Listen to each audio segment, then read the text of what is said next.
Hello and welcome all to All Things Riminii Mai.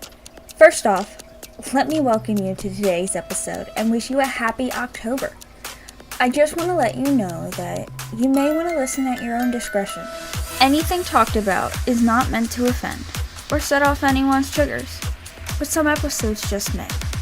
I will put a brief explanation of the episode in the description so you may decide on whether this episode is something you are okay with listening to. These stories will be based on past, present, and future Riminii Mai. Feel free to leave a comment below. Just keep in mind that I will delete any inappropriate posts.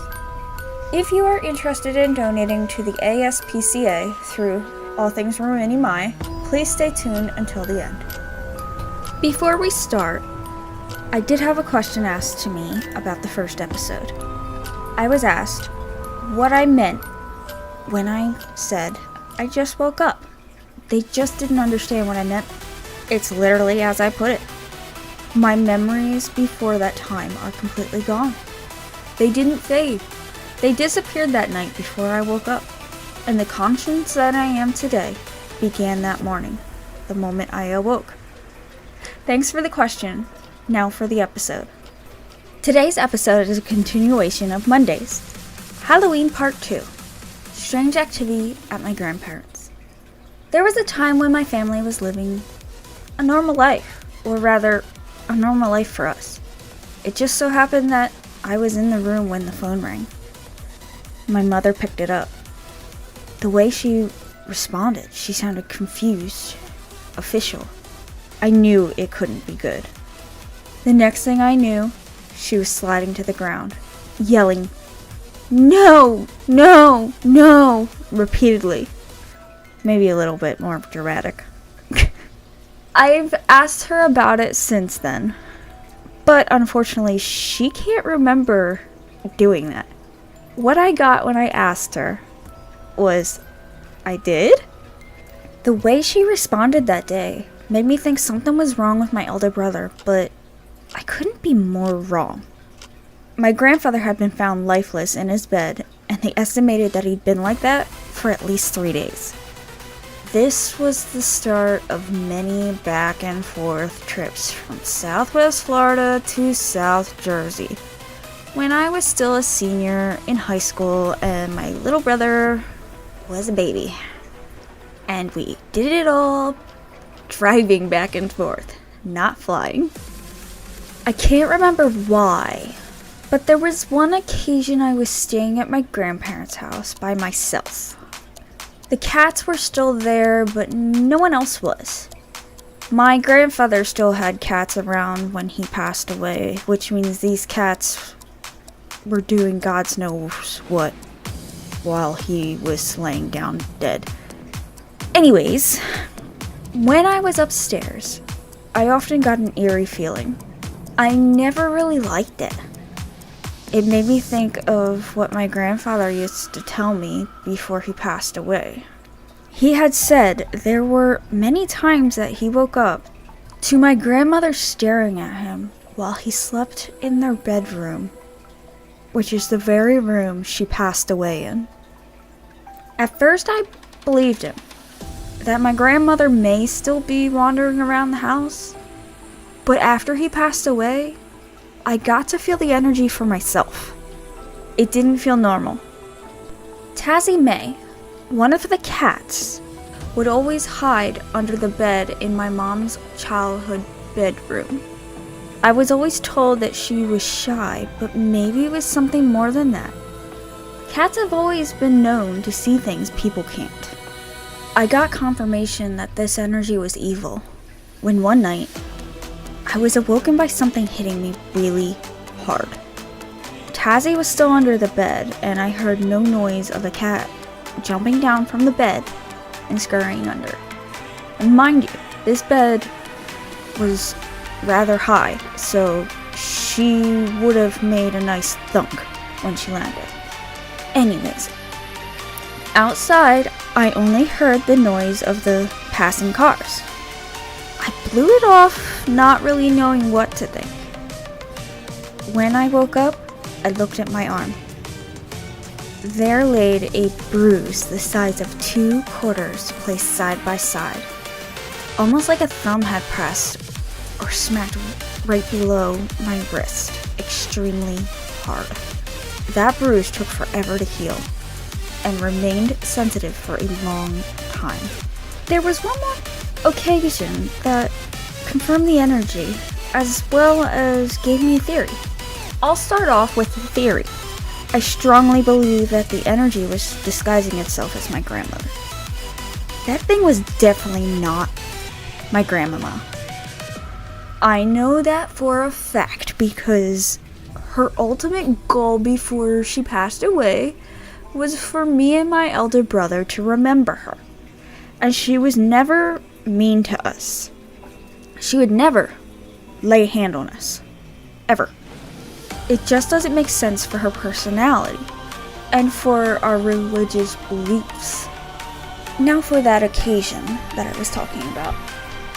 So my baby brother was a toddler at the time. I believe this was either the last time we were stepping foot in this house or just one of the times we were heading back home. I truly think it may have been the final time we were in that house. We were all gathered by the front door, and my mom and stepdad were telling my little brother to say goodbye to the house. I cannot, for the life of me, remember how it came up, but he told us Grandmama was upstairs. This took my mom by surprise, big time. She told him, well then, let's go tell her goodbye. He didn't react like she thought he would. His face,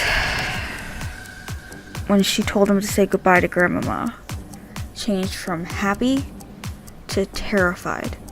He shook his head and refused to go up the stairs to say goodbye to our mother's mom. I do find it kind of strange though, because me and my little brother were actually staying in the room that was my grandparents. So maybe that thing came on and off. And it just so happened it came the time we were going out of the house. Back to my little brother being terrified. If that was truly my grandmother, why would he be so terrified?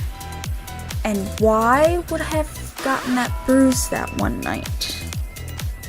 My grandfather, when he was still alive, would also fall down a set of stairs that consisted of 2 steps.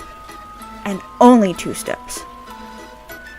Now, I will admit, he did drink quite a bit, but that wasn't quite normal for him, and I find it kind of weird. My grandfather never really mentioned to me specifically that he fell down the stairs. So when we went to the house and went to those set of stairs, it was really creepy to find my grandfather's blood on the wall. It seems he fell down 2 steps, hit his head on the wall, leaving blood behind. Something doesn't seem right. There was nothing there for him to cut himself on. It was a wall. Just a wall. Unless he fell and shattered a glass, and it was blood from his hand. But it looked like it was from a head. And the reason I don't think it's from him drinking is because I grew up around people who drink a lot, and I know how they can be. I've observed so many people, and I know who would do that and who would not do that. I will admit there's still the chance he could have just fallen, but it seems unlikely to me.